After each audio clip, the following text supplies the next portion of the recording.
Our new feeding tube and pouch set just arrived, Haakaa brand. Thought I'd open it up on camera.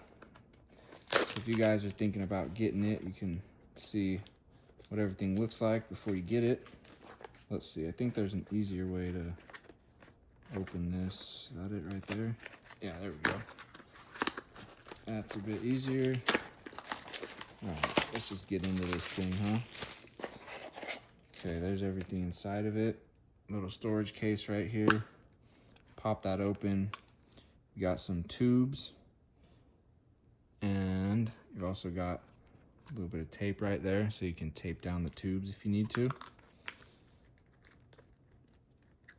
And then over here you got a little instruction sheet.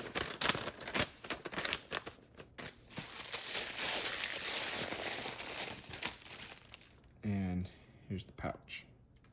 Got some measurements there on front. Not sure if the camera's picking that up, but measurements right here on a clear window.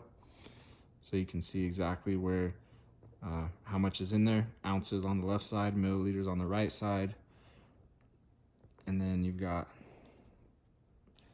this cap here on the top. And I think that's placeable with this other lid right here.